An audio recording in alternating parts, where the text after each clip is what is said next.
Step aside, old man. This is a tactical situation. The voice belonged to Lieutenant Marcus Webb, 32 years old, fresh off a SWAT commander certification course, and absolutely certain he knew everything there was to know about crisis negotiation. He stood in the parking lot of First National Bank on a Tuesday afternoon that had gone catastrophically wrong, blocking the path of a man nearly 3 times his age. The old man, his name was Robert Hayes, though most people just called him Bob, stood quietly in his worn cardigan and khaki pants, holding a battered leather briefcase that looked older than some of the officers surrounding him. He was 78, with white hair combed neatly to the side, deep lines around his eyes, and hands that trembled slightly with age. He looked like someone's grandfather, not someone who belonged at an active hostage scene. Lieutenant Bob said quietly, his voice gravelly but steady. "I got the call. Dispatch said there's a situation and, yeah, we've got it handled." Webb cut him off, not even looking at him. He was focused on the bank's entrance, where 3 armed men had barricaded themselves inside with 17 hostages. "We don't need civilian consultants cluttering up the perimeter. This isn't the 1980s anymore." Bob didn't move. He'd been through this before: the dismissal, the condescension, the assumption that age meant obsolescence. He'd learned long ago not to argue, not to push. He just waited. Behind Webb, a young SWAT officer named Garcia snickered. "Is that the guy from the consultant list? Jesus, he looks like he should be at bingo night, not a hostage scene." "Yeah, that's him," another officer muttered. "Dispatch said the chief requested him specifically, but I don't know why. Probably some old boys club favor." Webb turned back to Bob, his expression somewhere between pity and irritation. "Look, Mr. Hayes, I appreciate you coming out, but we've got trained negotiators en route from the state police. Modern protocols. Psychological warfare tactics. You understand?" "I do understand," Bob said calmly. "But the men inside are going to surrender or be neutralized." Webb interrupted. "That's how this works now. We don't negotiate with terrorists or bank robbers. We contain, we pressure, we extract." Bob's pale blue eyes settled on the young lieutenant. There was no anger there, no wounded pride, just a quiet patience, the kind that comes from seeing the same mistakes made over and over again across decades. "Son, I've been doing this since before you were born, if you'll just let me know." Webb's tone was final. He turned to Garcia. "Get Mr. Hayes back behind the outer perimeter. He's not authorized to be in the tactical zone." As Garcia moved to escort Bob away, a sharp crackle came over every radio simultaneously. The voice that followed was panicked, distorted by stress and adrenaline. "This is Sergeant Miller, primary negotiator. The suspect is refusing all contact. He's demanding." There was a pause, the sound of muffled conversation. "He's demanding to speak to someone specific. Says he won't talk to anyone else." Webb grabbed his radio. "Copied that. Who does he want? FBI, ATF?" Another pause. Then Miller's voice came back confused. "He's asking for someone named Robert Hayes. Says if Hayes isn't here in 10 minutes, he starts shooting hostages." The entire parking lot fell silent. Every head turned to look at the old man in the cardigan, who stood perfectly still, his weathered face unreadable. Webb's confident expression crumbled. What the hell? The day had started normally for Bob Hayes. Coffee at 6 a.m., black, no sugar. A slow walk around his neighborhood in the pale morning light, waving to the same neighbors he'd waved to for 20 years. Breakfast, oatmeal and toast eaten at the kitchen table while reading the newspaper, a habit he'd never broken despite owning a smartphone he barely knew how to use. He was retired, had been, for 15 years. Once upon a time, he'd been Sergeant Robert Hayes, Metro Police Department, Crisis Negotiation Unit, for 32 years. He'd talked people down from ledges, out of hostage situations, away from acts of violence they could never take back. He'd been good at it. Very good. But that was a long time ago. Now he was just Bob, the quiet old man who lived on Maple Street, who mowed his lawn every Saturday and sometimes helped his neighbor carry groceries. He didn't talk about the old days. Most people in his life didn't even know what he used to do. The call had come at 10:47 a.m. His phone, rarely used, had buzzed on the kitchen counter. The number was unfamiliar, but something made him answer. "Mr. Hayes." The voice was young, female, professional. "This is Dispatch Supervisor Chen with Metro Police. We have a situation downtown, and Chief Morrison specifically requested your contact information. Are you available for consultation?" Bob had felt his chest tighten. Morrison, he knew that name. Young patrol officer when Bob retired. Good kid, must be chief now. "What kind of situation?" Bob had asked. "Armed robbery at First National Bank, multiple hostages. We're assembling resources now, but the chief said if anything like this happened, we should call you first." Bob had looked down at his hands, at the slight tremor that came with age, at the liver spots and the scars from old injuries. He was 78. He was tired. He'd done his time. But somewhere in a bank, people were scared, maybe hurt, maybe dying. "I'll be there in 20 minutes, he'd said. Now standing in the parking lot with every tactical officer staring at him, Bob realized that coming here might have been the biggest mistake of his life, or the only thing that could save 17 people. Before the radio call that changed everything, Lieutenant Webb had made his position crystal clear. He'd gathered his team near the mobile command post, a converted RV, bristling with antennas and satellite dishes, and laid out the tactical plan. "Standard response protocol," Webb announced, pointing to a diagram of the bank's layout projected on a screen. "Team 1 takes the north entrance, Team 2 covers the rear exit. We use distraction devices, flashbangs, and we go in hard if negotiation fails." That's when Bob had arrived. He'd parked his old Honda Civic at the outer perimeter and walked slowly toward the command post, briefcase in hand, looking profoundly out of place among the armored vehicles and tactical gear. A young officer had stopped him. "Sir, you need to stay back. This is a restricted area." "I was called," Bob had said simply, showing his retired police ID. "Dispatch requested I come." The officer had looked confused but radioed it in. That's when Webb had emerged from the command post, taken one look at Bob, and decided this was going to be a problem. "You're Hayes," Webb had said, not bothering to hide his skepticism. "I am the negotiator that called." "Yes," Webb had laughed, not a kind laugh, but one of disbelief. "You've got to be kidding me. How old are you?" "Old enough to know better than to answer that question," Bob had replied evenly. That had gotten a chuckle from some of the nearby officers, which only irritated Webb more. He'd stepped closer, lowering his voice, but not enough to keep others from hearing. "Look, I don't know what favors you called in to get here, but this is a modern tactical situation. We use psychological profiling, stress position analysis, algorithmic negotiation models. We don't just talk to people." "That's exactly what negotiation is," Bob had said quietly. "Talking to people. Yeah, well, maybe that worked in your day, but times have changed. We've got technology now, data. We don't rely on gut feelings and hope." Bob had simply nodded. He'd heard it all before. Every new generation thought they'd invented the wheel. Garcia, the young SWAT officer, had chimed in then. "With all due respect, sir, have you even done a negotiation in the last decade? Do you know current protocols?" "I know people don't change," Bob had said. "Technology does. Tactics do. But fear, desperation, the need to be heard, those stay the same." Webb had shaken his head. "We appreciate you coming out, Mr. Hayes, but we've got this. You can head home." That's when Bob had tried to explain what he'd learned from dispatch on the drive over, that the lead suspect's name was familiar to him, that there might be a connection to an old case, but Webb hadn't wanted to hear it.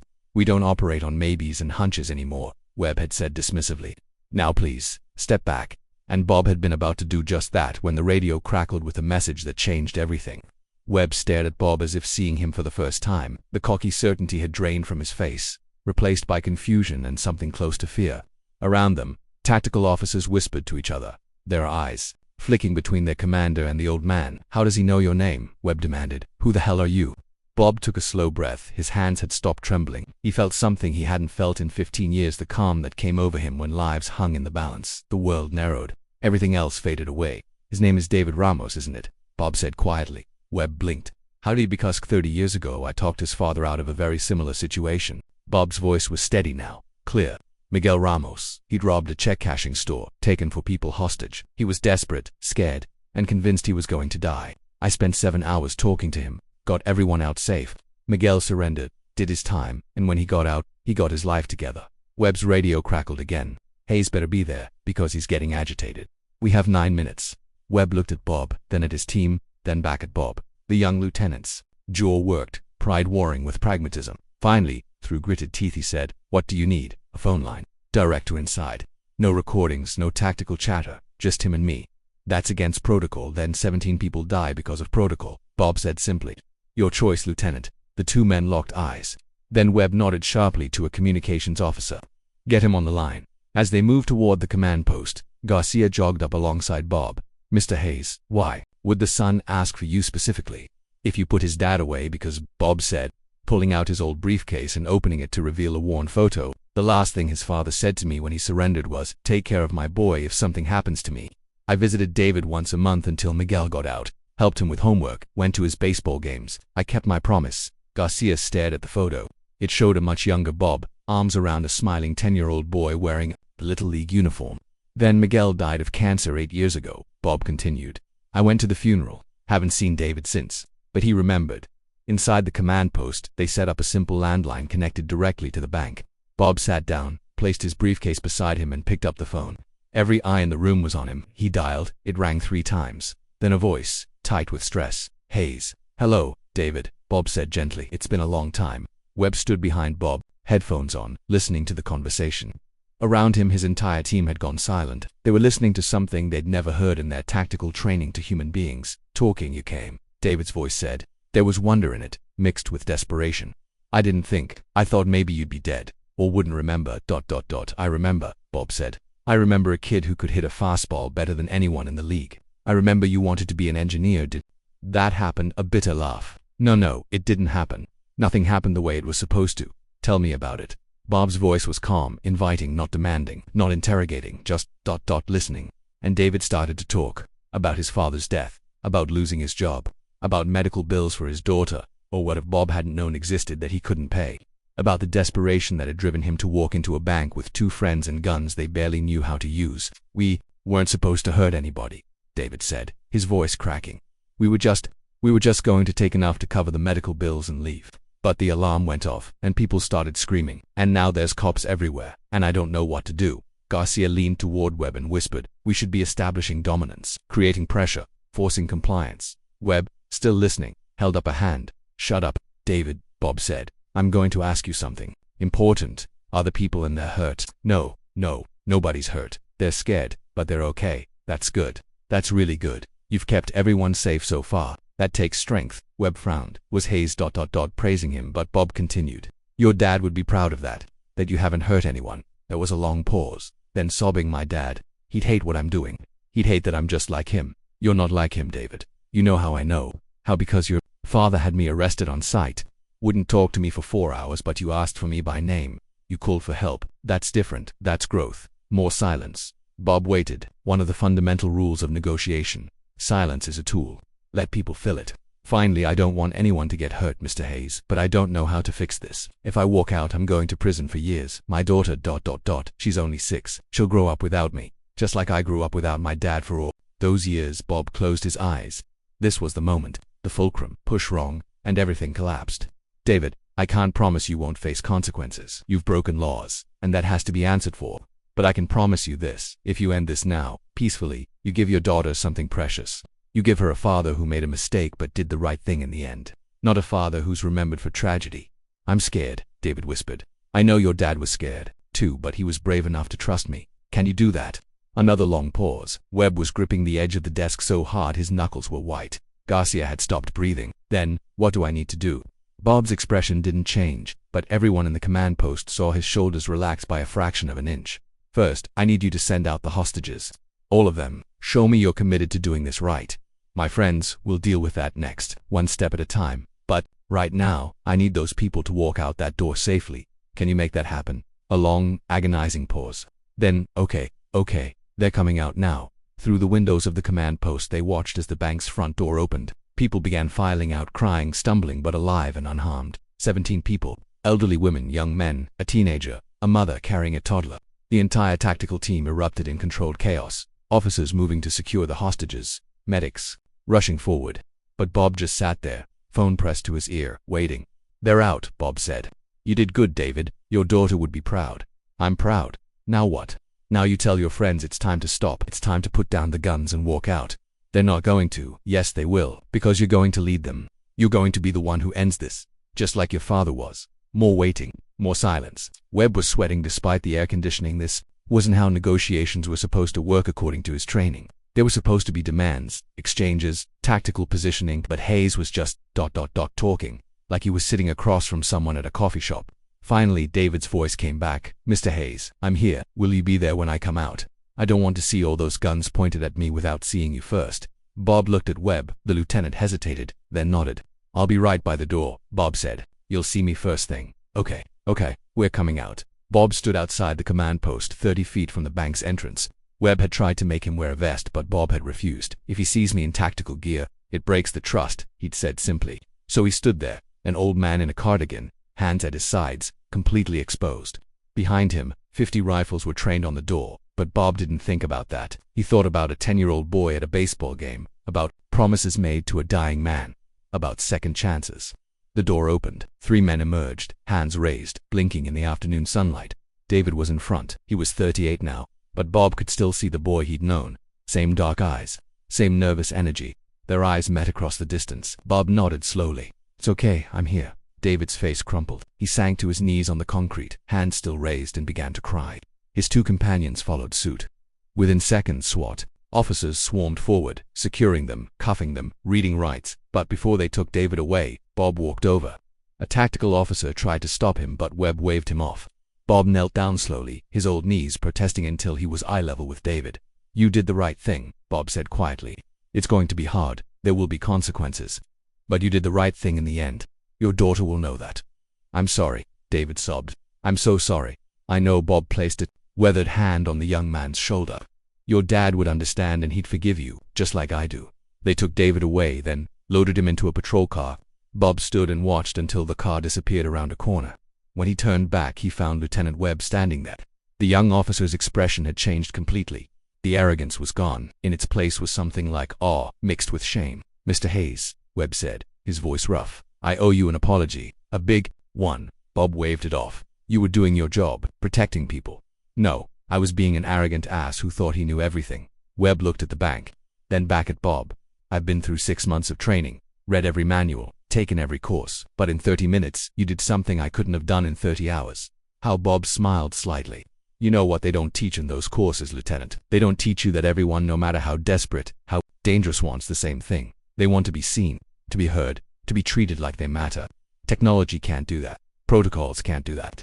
Only people can do that." He picked up his battered briefcase. David didn't need tactical pressure or psychological warfare. He needed someone who remembered him when he was 10 years old and still believed the world could be good.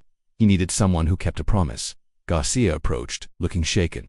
"Sir, I was wrong about what I said earlier. I'm sorry." "Don't be sorry," Bob said kindly. "Just remember this day. Remember that before tactics, before technology, there are people, scared, hurt, desperate people. And sometimes the best weapon we have is just being willing to listen."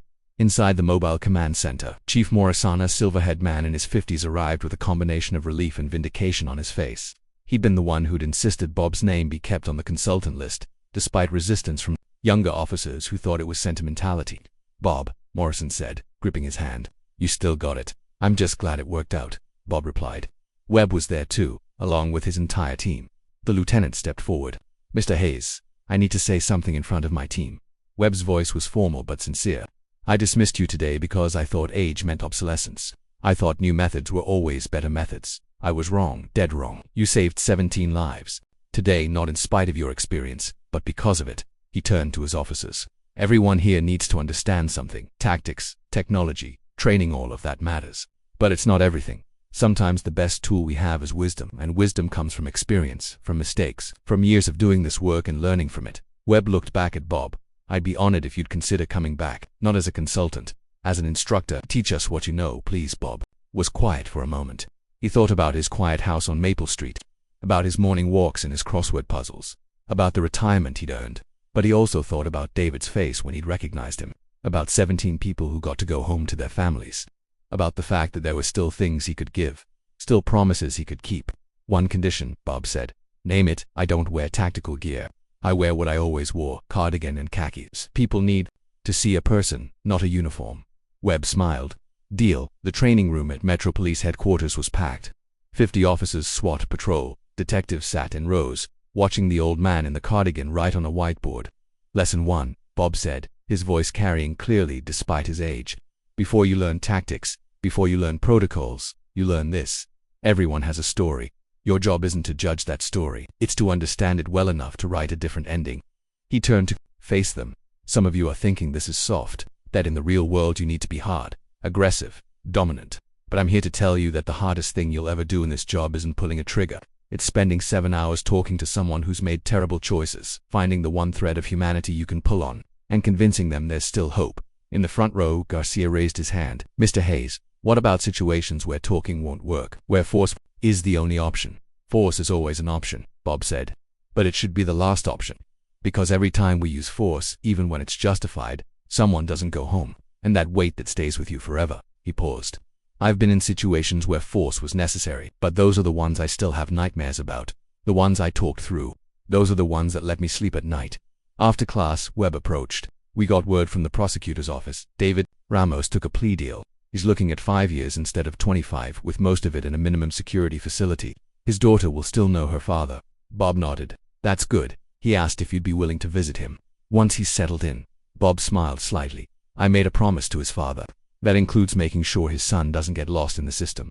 "You're a good man, Bob Hayes." "No," Bob said. "I'm just an old man who remembers that everyone deserves a chance, even when they've made mistakes." As he walked out of the training room, his old briefcase in hand, Bob thought about all the years, all the negotiations, all the lives touched. He'd been dismissed, mocked, told he was obsolete more times than he could count. But in the end, he'd learned something that no tactical manual could teach, that the most powerful force in the world wasn't weapons or technology or overwhelming might, it was connection. It was remembering someone's name. It was keeping a promise. It was showing up. And as long as he could still do that, he wasn't obsolete at all. He was exactly where he needed to be.